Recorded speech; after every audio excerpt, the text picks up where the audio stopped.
भैया मैं एक बात पूछूं आपसे। हम रसूलुल्लाह सल्लल्लाहु अलैहि वसल्लम से इतनी मोहब्बत के दावे और बातें करते हैं, क्या वाकई हम उनकी जिंदगी के बारे में जानते हैं? यही तो अफसोस की बात है कि हम सिर्फ नाते पढ़ते हैं, नाम लेते हैं, लेकिन उनकी सीरत को अपनाते नहीं। तो सीरत का असल मतलब क्या है? मक्का मदीना की हिजरत, जंगें या कुछ और भी?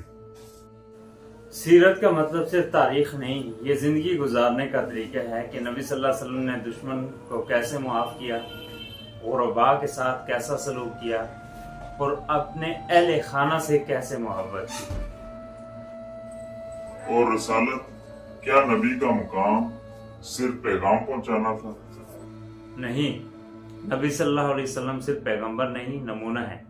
लक़द काना लकुम फी रसूलिल्लाहि उस्वतुन हसना। तुम्हारे लिए रसूलुल्लाह सल्लल्लाहु अलैहि वसल्लम की जिंदगी बेहतरीन नमूना है। काश हम अपनी रोजमर्रा जिंदगी में सीरत को ला सकें। यही तो असल इश्क रसूल है। नमाज में खुशू, ज़ुबान में नरमी और मामलात में दयानत, यही सीरत है। और नाते पढ़ने से मोहब्बत शुरू होती है और सीरत पर चलने से मोहब्बत साबित होती है। इंशाल्लाह इसे रोजाना सीरत का एक सफ़ा जरूर पढ़ूंगा। रसूलुल्लाह सल्लल्लाहु अलैहि वसल्लम से मोहब्बत जुबान से नहीं, किरदार से होनी चाहिए।